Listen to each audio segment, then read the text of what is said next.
Bénis Dieu, ô mon âme. Est-ce que c'est vraiment ce qui est dans nos cœurs? Et quand on arrive à ce chant qui nous amène, puis quand ça sera fini, quand l'heure va sonner enfin, pendant des milliers d'années, on va aller chanter ses louanges. Imaginez. Est-ce que ça nous fait vibrer? Des fois, on se dit, pas tout de suite. Mais c'est tellement meilleur ce qui nous attend de l'autre bord. Et, mais en même temps, c'est aussi insécurisant parce qu'ici, on connaît ça. L'autre bord. Mais est-ce que nos cœurs sont là en train de dire, bénis Dieu, ô mon âme? Ce matin, je trouve qu'on a plein de bonnes raisons de bénir Dieu. On va voir notre sœur qui va venir rendre témoignage de comment Dieu l'a ramené à lui. Après, malheureusement, ceux qui sont en ligne n'entendront pas, mais pour ceux qui sont présents, on va avoir cette joie de l'entendre ce matin. Mais il y a plein de bonnes raisons. Il y a plein de choses qui nous empêchent des fois de rendre. Ce matin, vous voyez, je n'ai pas ma tablette. Elle a décidé, elle, qu'elle ne se charge plus.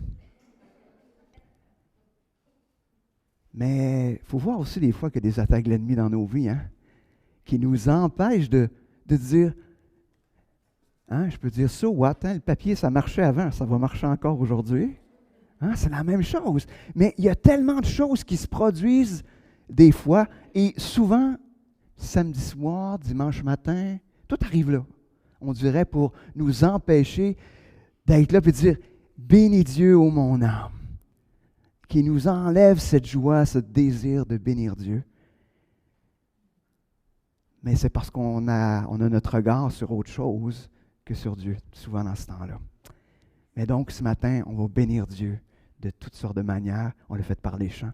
Maintenant, on va le faire par ce temps dans la parole de Dieu. Il y a quelques années, pour mes 50 ans, je m'étais mis un paquet de défis. Donc, il y a quelques années, donc il y a 6 ans à peu près, je m'étais mis un paquet de défis, dont un de ces défis-là était de courir un bootcamp. C'est une course à obstacles avec énormément de boîtes.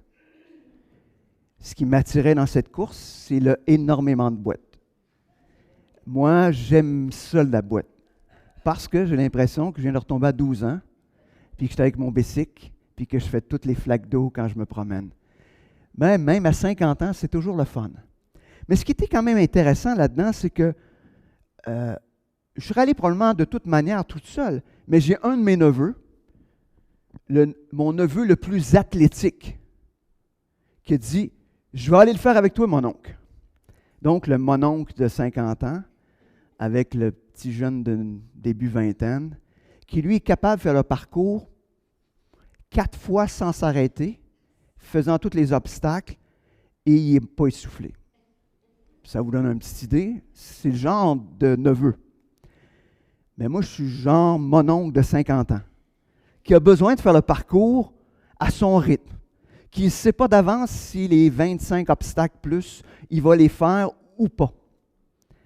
Mais ce qui était fascinant là-dedans, c'est qu'après la course, j'ai réalisé que plein de choses. Mais la première des choses, c'est que s'il n'avait pas été là, je n'aurais probablement pas terminé. S'il n'avait pas été là, il y a probablement plein d'obstacles que je n'aurais même pas tenté. Et surtout, ce que j'ai réalisé, c'est que lui, qui aurait pu faire le parcours, puis me rejoindre 2 fois pendant qu'il faisait le tour, il m'a attendu. Il m'a attendu. Et qu'est-ce qu'on a découvert? C'est qu'on a eu vraiment un bon temps ensemble. Un bon temps que j'aurais même jamais pensé. Parce que, oui, c'est un neveu avec qui j'avais une belle relation. Mais après ça, tellement qu'on l'a refait à quelques reprises encore. Parce qu'on a aimé ce temps à être ensemble. Et ça me rappelle que je pense que la vie chrétienne, c'est exactement ça. C'est une course à obstacles. Puis il y en a qui sont capables de courir vite. Puis il y en a d'autres qui courent moins vite. Mais le but de cette course à obstacles, c'est de tout le monde finir ensemble. Ce n'est pas de finir le premier, c'est de finir ensemble. et de ne pas laisser personne derrière. Même ce qui était fascinant dans un bootcamp, c'est même du monde que tu ne connais pas. Quand tu sais que tu cours, il y a une espèce de rampe, appelle ça avec un 45 degrés, 90, je ne sais pas, je ne connais pas mes angles. Puis là, tu cours, puis là, tu arrives, là, tu sais, puis le mononcle qui a de la misère, bien, il y a deux jeunes hommes qui sont bâtis plus que moi, puis qui te ramassent quasiment, toi, tu es quasiment répandu dans la rampe, puis ils te lèvent, puis ils te sortent de là. Je ne les connais pas. Mais la vie chrétienne, je crois que c'est exactement ça. Il y en a qui sont là, qui sont plus forts, puis par moments, nous, on est plus faibles, puis il y a des gens qui sont là, qui viennent nous saisir, puis qui nous emmènent, puis qui nous font finir la course en même temps qu'eux autres. Et peut-être qu'on a perdu ça dans l'aspect de la vie chrétienne, dans l'aspect de la vie de l'Église. Est-ce qu'on est tous dans une course où on veut être le premier à finir, ou on veut juste la finir, mais que les autres finissent ou pas, notre souci n'est pas là? Est-ce qu'on est là? On a vu la semaine dernière que comme enfant de Dieu, on marche par l'Esprit. Mais ce matin, on va voir que marcher par l'Esprit, ce n'est pas quelque chose qu'on fait tout seul. C'est quelque chose qu'on fait ensemble, qu'on fait en équipe, qu'on a besoin les uns des autres. Ça se fait dans la dépendance les uns avec les autres. Je sais, là, je parle une langue totalement inconnue aujourd'hui. Hein. Tu sais, en dedans de nous autres, ça fait juste comme... c'est pas réel de vivre cet aspect communautaire où on a besoin les uns des autres. C'est pas là. C'est pas là. C'est pas naturellement là. Et c'est probablement l'aspect de la vie chrétienne qu'on a négligé le plus. Parce que souvent, notre vie chrétienne, on a mis beaucoup l'accent sur ma relation avec Dieu. Je ne dis pas que c'est mauvais, là, c'est pas ce que je suis en train de dire. Mais on a mis beaucoup l'emphase sur ma relation à moi avec Dieu.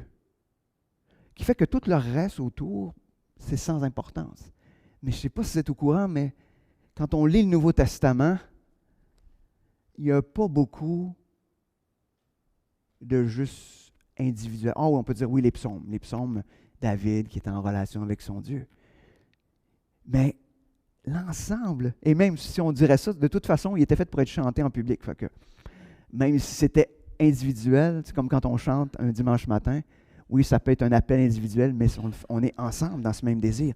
Mais tout le Nouveau Testament nous parle de cette vie en commun, cette vie communautaire.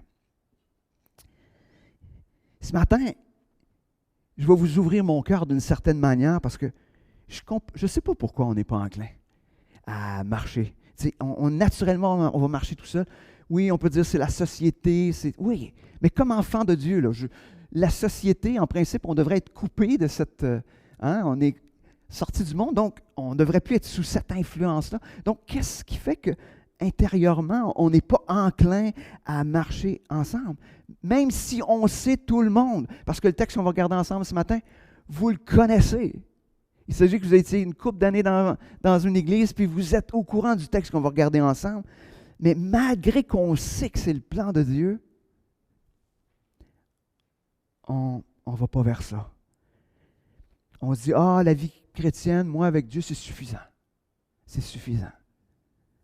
C'est surtout moins souffrant, c'est surtout moins confrontant. Mais Dieu, il nous aime tellement qu'il ne veut pas qu'on reste comme on est. Puis le moyen qu'il a pris, c'est quoi? C'est l'Église. C'est l'outil parfait pour nous transformer. Et Dieu a décidé de se servir de l'Église, pas juste pour nous changer, mais pour nous faire découvrir l'amour de Dieu, nous faire découvrir ce qu'il est, puis aussi, des fois, nous transformer, couper des petits morceaux, nous heurter. Mais en même temps, je ne veux pas nous faire des reproches juste à nous autres, parce que je pense que l'Église en tant que telle, je pourrais dire l'Église plus comme une institution, je n'aime pas dire ce terme-là, mais est-ce qu'elle n'a pas poussé depuis bien des années à ce rassemblement d'individus? Venez à l'Église. Hein? Même moi, je le dis. Viens à l'Église. Viens à l'Église. Quand je dis ça, c'est viens au bâtiment. C'est quoi? C'est pas ça l'Église. Viens pas au bâtiment, viens au rassemblement. Mais tellement dans nos discours, on a tellement mis l'accent sur viens dans un bâtiment avec d'autres chrétiens qui viennent aussi dans un bâtiment dans lequel il se passe des choses dans ce bâtiment, et ce sera ça l'Église. Et probablement que ça a contribué à ce que les gens ont décidé de ne pas être dans l'Église parce qu'ils n'en veulent pas de ça. Mais ce matin, je ne vais pas vous parler de venir dans un rassemblement, dans un bâtiment. Je vais vous parler de l'Église, de ce que c'est être l'Église. On ne fera pas l'Église, mais on va être l'Église. Et ce texte-là ce matin, c'est exactement là qui nous emmène. Ce qui est intéressant, on va être dans 1 Corinthiens ce matin. Je trouve que cette lettre-là aurait pu être écrite en 2021. Ce qu'on lit dans cette lettre-là, c'est fascinant. On se connecte assez facilement avec ce qui est là-dedans. Des choses qu'on découvre là-dedans, on se dit « Wow! » Pourquoi? Parce que dans l'Église de Corinthe, c'est un rassemblement d'individus centrés sur eux-mêmes.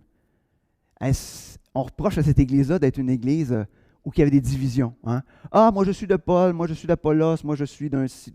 Hein? Chacun disait, moi je fais partie de donc une Église pleine de petits clans. Les clans, chacun avait sa petit groupe, puis chacun est ensemble, mais pas d'unité dans cette vie d'Église-là. Chacun se rassemble avec ceux qui lui ressemblent. Et c'est peut-être ça notre erreur. Hein? Qu'est-ce qui se passe aujourd'hui dans les vies d'Église? On cherche l'Église qui a le plus de gens qui nous ressemblent. Puis là, on va, puis on dit, « Ah, ici, ça me ressemble plus. » Savez-vous de quoi? Dieu, il ne veut pas qu'on soit dans une Église qui nous ressemble. Parce que qu'est-ce que ça fait un paquet de monde pareil ensemble? Ça fait tout le monde la même affaire, puis si cette chose-là est un peu tout croche, ça va être tout croche. Dieu a voulu que vous soyez tous différents. Que c'est cette couleur-là qu'a l'Église. Dans cette différence-là, on a tout l'arc-en-ciel de la famille de Dieu, chacun avec des dons différents qui vient prendre soin les uns des autres. On a besoin d'être là où les autres sont différents. On devrait même rechercher, est-ce que je suis à la place où ce que le monde sont plus différents de moi? C'est peut-être là qu'on devrait viser à être. Mais probablement qu'à force de se connaître, on va découvrir qu'on est pas mal tous différents les uns des autres, pareil, même si en apparence, on a l'air un peu tous pareils. Donc, ce matin, je crois que le challenge que Paul lance à l'Église de Corinthe, c'est le même challenge qu'il nous lance à nous, à l'Église de Saint-Liboire. Ce matin, on va regarder du chapitre 12 au chapitre 14. Cette section-là nous parle particulièrement des dons spirituels. Mais je ne vous parlerai pas des dons spirituels. Bizarre, hein? Mais c'est ce que je vais faire. Parce que Paul se sert des dons spirituels pour renseigner l'Église sur quelque chose encore plus important, pour les enseigner sur l'unité. Mais il se sert des dons spirituels. Je peux quand même dire que moi, je crois que les dons spirituels existent encore tous. Je ne me cacherai pas de ça. C'est ma position à moi. Et je crois que tous les dons spirituels sont encore actifs aujourd'hui. Mais, comme on va le voir dans le texte ce matin, Paul ne met pas l'emphase sur les dons, mais met l'emphase sur cette famille, sur cette unité les uns avec les autres. Et d'ailleurs, s'il y a un sujet plus divisif que les dons, je ne suis pas sûr qu'il y en a bien, je crois que c'est probablement un des sujets les plus divisifs dans l'Église d'aujourd'hui. Pourquoi? Parce qu'on veut mettre l'emphase sur les dons au lieu de mettre l'emphase sur cette unité, cette vie dans l'Église. Donc, avant de tourner dans ces textes, ces 3 chapitres ce matin, on va se tourner vers Dieu. Seigneur, ce matin, viens parler à nos cœurs. Viens nous donner une nouvelle révélation de ce que c'est l'Église. Seigneur, je sais que c'est un texte qu'on connaît, qu'on a peut-être lu et relu, qu'on a peut-être même entendu enseigner tellement de fois. Mais Seigneur, ce matin, on ne veut pas juste l'entendre une nouvelle fois. Seigneur, on veut ce matin que tu viennes nous transformer, que tu viennes renouveler notre intelligence afin que l'on comprenne quel est ton plan pour l'Église. Comment toi tu vois l'Église, pas comment moi, pas comment personne voit l'Église, mais comment toi tu vois l'Église. Seigneur, viens nous transformer, viens changer notre manière de voir. Seigneur, parle. Seigneur, on a besoin de t'entendre ce matin. Amen. Je suis content ce matin d'en prendre ce texte-là parce que ce n'est pas moi qui... On pourrait presque le prendre puis le lire. Dans le sens, on pourrait juste écouter Dieu nous parler à travers ce texte-là. Et je pense que ça va donner exactement la même chose, mais on a besoin d'écouter Dieu plus que d'écouter Sylvain ce matin. Donc, ce matin, ensuite, disons, de la semaine dernière, comme je vous disais, on va voir d'une manière encore plus précise ce que ça signifie la marche dans l'esprit.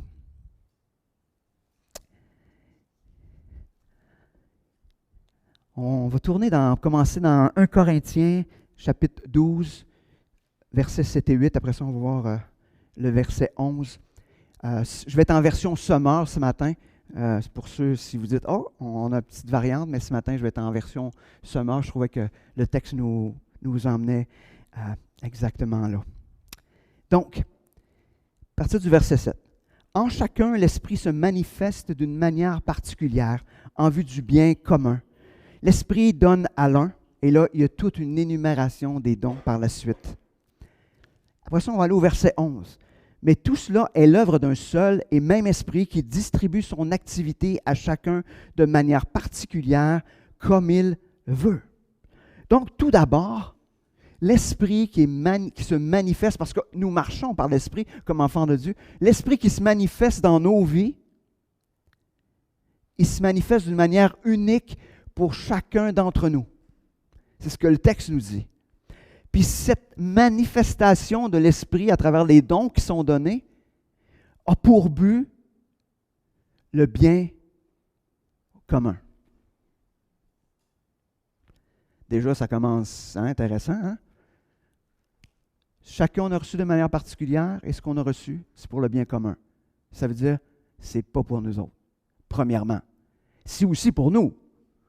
Hein, on a reçu un don, c'est sûr qu'on a reçu le don, mais c'est pour le bien commun, c'est-à-dire pour le bien des autres.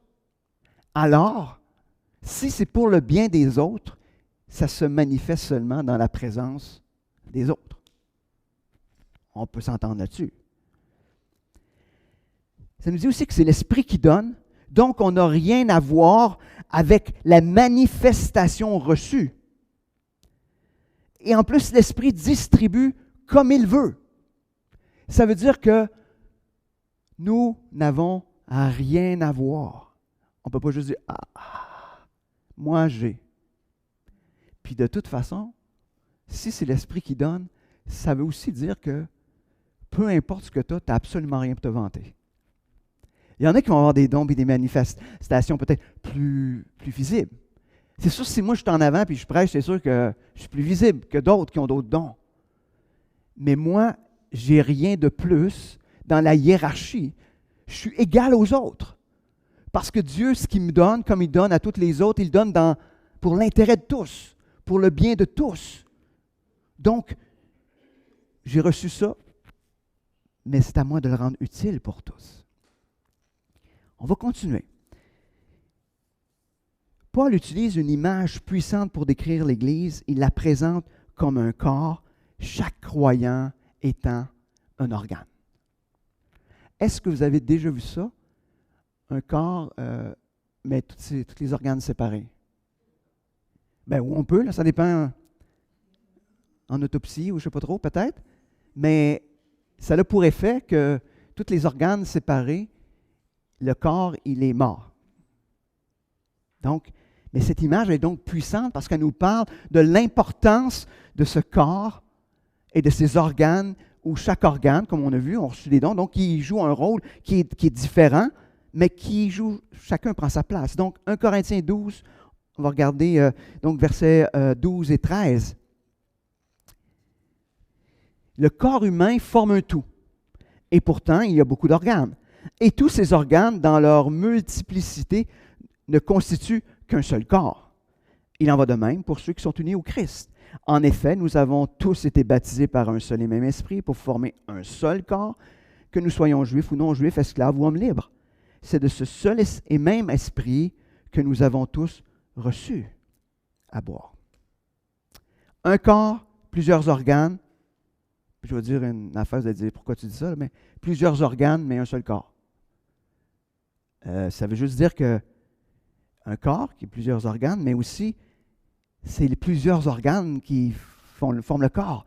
Tu sais, parce qu'on ne peut pas, hein, on va le voir un petit peu plus loin, on ne peut pas avoir juste un rôle, on ne peut pas avoir juste des bras, hein, ou juste des doigts, ou juste des pieds, ou juste des yeux, ou juste des oreilles. On a besoin de tous ces organes-là pour constituer un tout. Et c'est pour ça que quand on continue dans le texte, on voit que chaque rôle est important. Donc, verset 14-15, ça nous dit qu'il y a un corps qui est composé, un corps n'est pas composé d'un membre ou d'un organe unique, mais de plusieurs. Si le pied disait, puisque je ne suis pas une main, je ne fais pas partie du corps, n'en ferait-il pas partie pour autant? Donc, il est en train de dire qu'un corps, il ne peut pas être juste un organe, puis tu ne peux pas juste dire, ah, moi, ben, je n'ai pas ce don-là, je n'ai pas reçu ce don-là, donc moi, je n'ai pas besoin d'être là.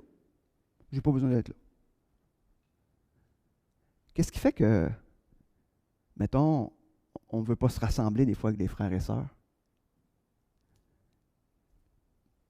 Oh, ben, que je sois là, que je ne sois pas là, c'est pas vraiment important. Ça ne changera rien. Ça ne changera rien. Mais quand on dit ça, on est en train de dire exactement ce qui est là. Parce que je ne suis pas de main, je ne fais pas partie du corps. C'est un non-sens. C'est pas moi qui le dis, c'est ce que les Écritures nous disent.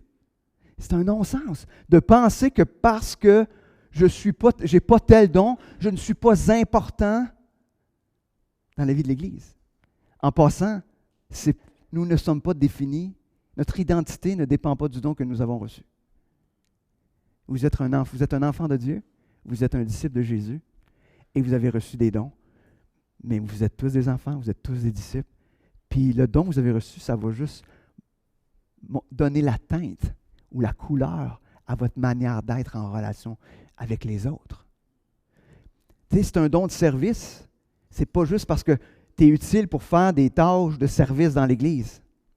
C'est parce que c'est probablement la manière que toi, tu vas rentrer en relation avec les frères et les sœurs, puis toi, tu vas voir le besoin dans la vie de l'un et de l'autre. Tu vas dire, « Hey, je peux aller t'aider parce que tu as ce don-là de service. » Mais aujourd'hui, on a mis les dons avec des tâches dans une vie d'Église.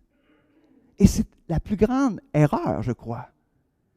Parce que ça l'empêche les gens d'exercer leurs dons dans l'Église. Parce que chacun est campé dans un rôle, une tâche. Alors, moi j'ai ce don-là, fait que je suis dans ce ministère-là, et parce que je suis dans ce ministère-là, tout ce qui déroge de ce ministère-là, je n'exerce pas mon don. Mais, erreur. Dieu t'a donné un don. Et ce don-là, c'est la manière dont tu vas être en interaction avec tout le corps. Ça n'a rien à voir avec un ministère, ça n'a rien à voir avec un rôle dans l'Église, ça a à voir avec le fait que Dieu t'a donné quelque chose, puis te l'a donné pour l'utilité commune. Et juste de dire, ben Seigneur, tu m'as donné ce don-là, je veux être utile.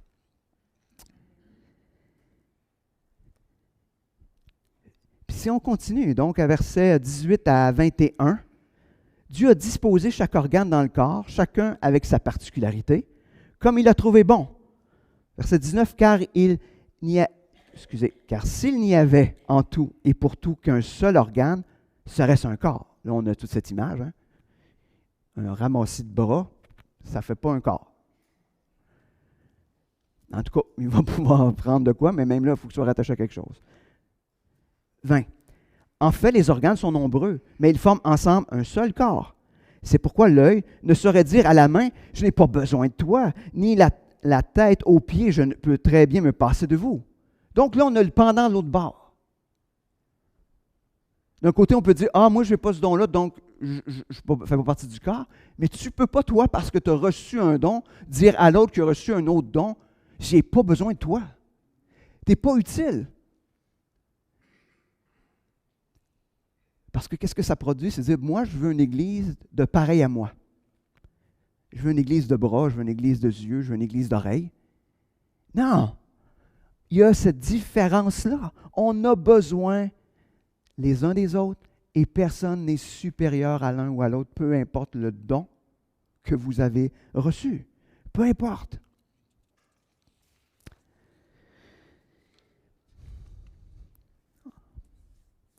Souvent, les différences, c'est ce qui est source de division. Puis, comme je vous disais depuis tantôt, on a souvent tendance à rechercher des personnes qui sont comme nous. Et on peut le voir. Puis, tu sais, je ne suis même pas en train d'évaluer quoi que ce soit dans l'Église ici, mais on a tous cette tendance-là à dire « Ah, il est un peu comme moi. Hein? » Puis on s'entend bien, tu sais. On s'entend bien parce qu'on se ressemble. Mais imaginez, ce que Dieu, lui, veut, c'est qu'on s'entende bien parce qu'on est différent. Oups. Oups. Hein? C'est ça qui est le défi, là. Donc, Dieu nous a fait différents afin qu'on puisse mettre notre don unique au service des autres pour en prendre soin et être pris soin par les autres. 1 Corinthiens 12, versets 22 à 27.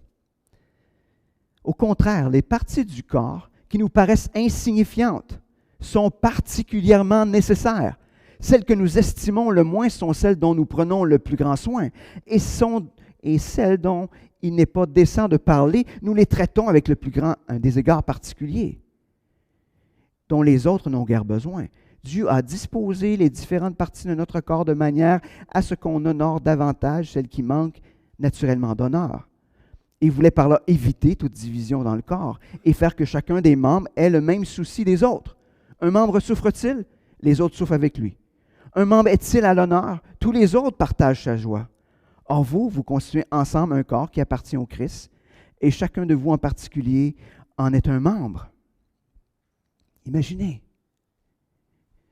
J'aime cette image on est chacun différent. On traite ceux qui ont besoin d'être pris soin d'une manière par moment. Il y a chacun d'entre nous, on vit ces moments-là où on a besoin d'être l'organe qui a besoin d'être entouré, puis d'être pris soin. On le vit tout par moment. Puis des fois, c'est des moments qui sont plus longs, puis d'autres, des fois, c'est des moments plus courts. Mais on va tous passer par là où on a besoin d'être entouré. Parfois, c'est nous qui souffrons. Parfois, nous sommes ceux qui sont dans la joie. Et on peut partager ensemble. Si nous ne sommes pas ensemble, je ne peux pas savoir si vous souffrez. Je ne peux pas savoir si vous vivez des joies.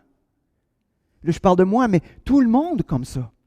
Si nous ne sommes pas ensemble, personne ne peut exercer son don envers les autres. Si j'ai un don de compassion, ce qui n'est pas mon cas, mais je donne un exemple. Si j'ai un don de compassion, mais que personne n'est autour de moi où je peux exercer mon don, comme Église, vous êtes en train de me priver de ce que Dieu m'a donné, de le mettre au service. Puis si vous avez le don de compassion, mais que vous décidez de garder votre compassion pour vous-même, puis de ne pas être là, c'est pas moi. Mais c'est correct, hein? On a tous reçu des dons différents. Moi, c'est pas celui-là. C'est correct? Mais qu'est-ce que ça fait? C'est que si on garde ça pour nous-mêmes, on n'est pas en mesure non plus de l'exercer. Donc, Dieu nous a mis ensemble afin qu'on puisse prendre soin les uns des autres, qu'on puisse souffrir puis être dans la joie.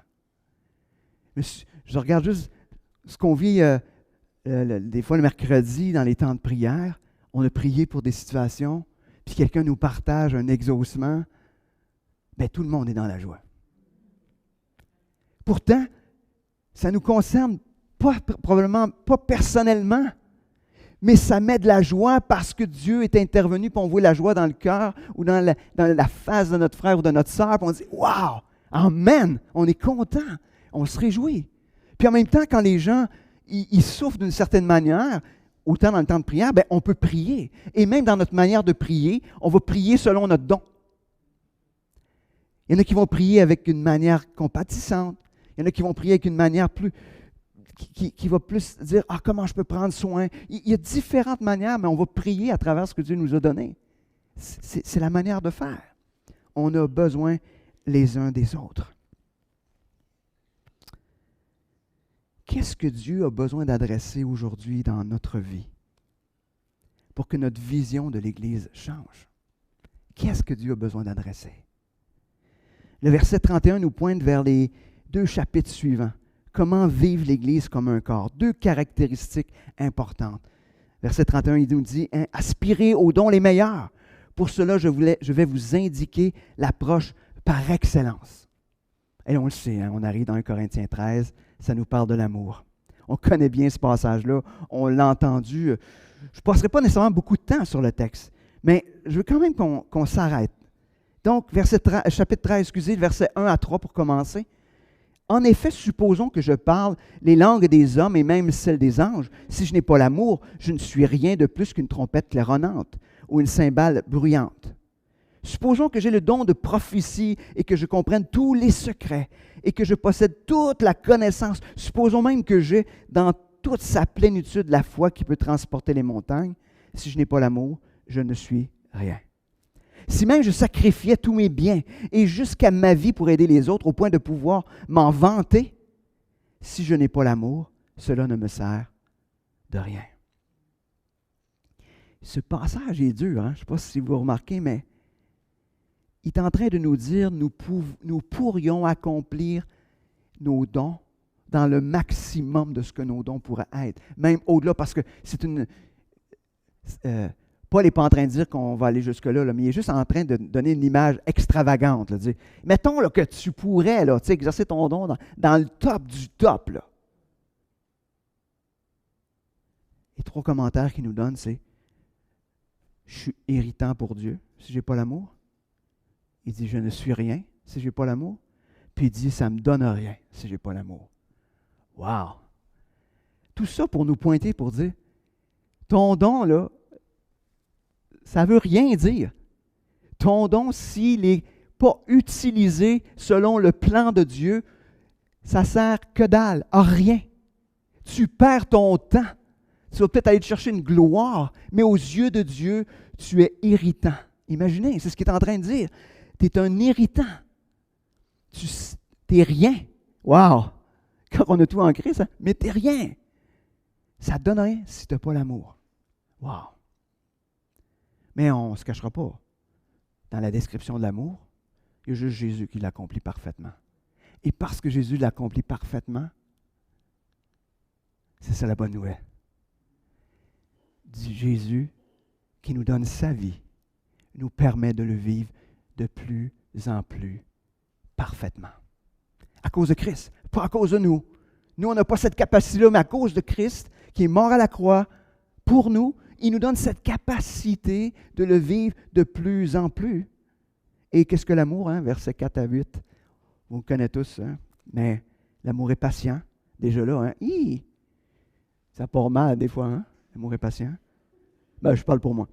Il est plein de bonté. L'amour n'est pas envieux. Il ne cherche pas à se faire valoir. Il ne s'enfle pas d'orgueil. Il ne fait rien d'inconvenant, il ne cherche pas son propre intérêt, il ne s'aigrit pas contre les autres, il ne trame pas le mal, l'injustice l'attriste, la vérité le réjouit.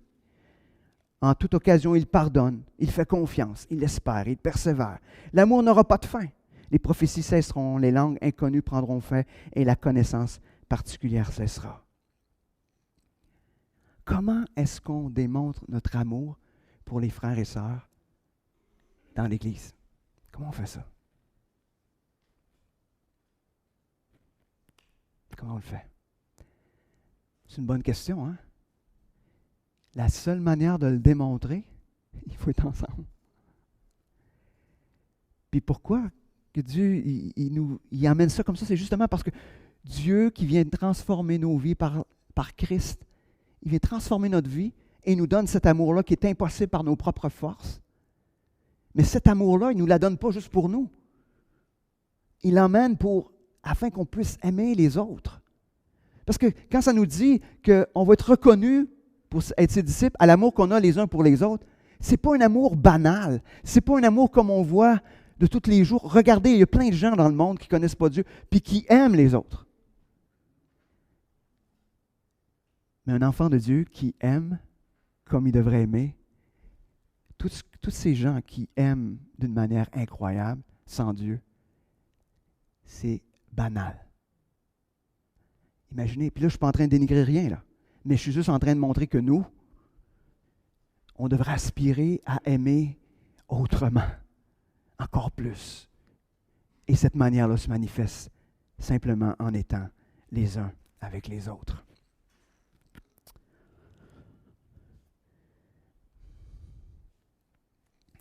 On va aller dans le chapitre 14. On va regarder les 5 premiers versets. De pourquoi on est ensemble, ou pourquoi on met tous nos dons au service les uns des autres. Et c'est ce qu'on retrouve dans ce passage-là. Donc, l'Église a formé un corps, puis ce qui la caractérise, c'est l'édification. L'amour qui ne cherche pas son intérêt. Hein? Parce qu'on édifie les uns les autres. Donc, 1 Corinthiens 14, verset 1. Ainsi, recherchez avant tout l'amour. Aspirez en outre aux manifestations d'esprit et surtout aux dons de prophétie. Hein, là, il est en train, avec ce verset-là, juste de faire une combinaison du chapitre 12 et 13. Il les met ensemble. On continue. Celui qui parle dans une langue inconnue s'adresse à Dieu et non aux hommes. Personne ne comprend les paroles mystérieuses qu'il prononce sous l'inspiration de l'Esprit. Mais celui qui prophétise aide les autres à grandir dans la foi, les encourage, les réconforte. Celui qui parle dans une langue inconnue est seul à en tirer un bienfait pour sa foi, mais celui qui prophétise permet à toute l'assemblée de grandir dans la foi. Je veux bien que vous sachiez tous parler dans des langues inconnues, mais je préférerais que vous prophétisiez. Celui qui prophétise est plus utile que celui qui s'exprime dans une langue inconnue, sauf si quelqu'un le traduit pour que l'Église puisse grandir dans la foi. J'aime bien cette version, dans la version Sommaire, où il traduit l'édification par grandir dans la foi. Le but, c'est que les autres puissent grandir dans la foi. Peut-être, certains vont me dire, ah oui, mais regarde, tu vois, il nous parle des dons, du don de prophétie, du don des langues. Savez-vous pourquoi il parle de ça? Parce que c'était le problème dans l'Église de Corinthe. Parce que les gens se vantaient parce qu'il y avait des dons, puis ils disaient, hey, moi. Mais le but, ce n'est pas ça. Il est juste en train de dire, exercez vos dons de manière à édifier l'Église. C'est ça qui est la priorité. Pas pour vous édifier vous-même. Non.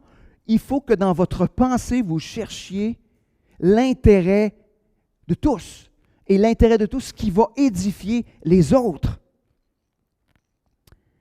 C'est de mettre nos dons au service du Seigneur afin que nos frères, nos sœurs puissent grandir en Jésus. Pourquoi? Parce que nous les aimons plus que nous-mêmes. Est-ce qu'on croit cela? Est-ce qu'on croit cela? Est-ce qu'on est d'accord avec la parole de Dieu? Ce matin, là, vous avez le droit de ne pas être d'accord avec moi, mais vous devez être d'accord avec la parole de Dieu. Vous devez vous mettre à ce que Dieu est en train de nous dire ce matin concernant la vie de l'Église, concernant ce corps. Ce matin, je ne veux pas mettre de pression sur l'importance de l'Église. Je ne ferai pas ça. Ça fait longtemps que j'en parle. Venez à l'Église, soyez là. Je sens que je le dis. Mais c'est fini. J'ai décidé que je ne le disais plus. Je ne le dirai plus. Je ne vous parlerai pas de l'importance d'être ensemble. Mais je vais juste nous demander, par exemple, soyons honnêtes devant Dieu. Soyons à l'écoute de ce que Dieu nous dit dans sa parole. On n'a pas besoin de pression de personne ce matin, mais laissons Dieu exercer, plutôt laissons l'Esprit exercer sa douce pression pour nous faire réaliser qu'est-ce que l'Église. Est-ce qu'on est en train de voir l'Église comme Dieu la voit? Est-ce qu'on voit l'Église comme un corps composé d'organes où chaque organe joue pleinement son rôle? quand un organe ne joue pas son rôle, hein? Imaginez si votre main décidait d'être capable de fermer 1 heure et demie par semaine le dimanche matin. Le reste de la semaine, elle ne marche pas.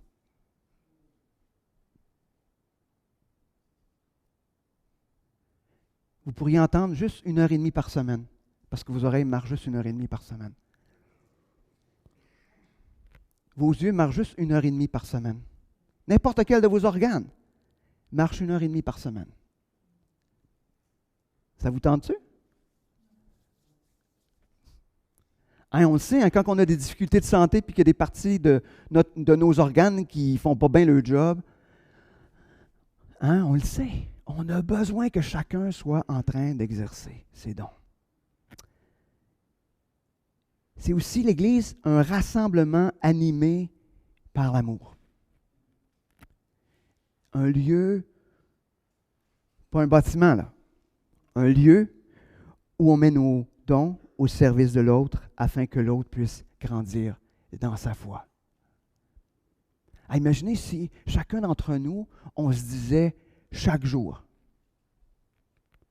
comment Seigneur aujourd'hui, je peux être un instrument dans tes mains pour qu'un frère ou une sœur puisse grandir.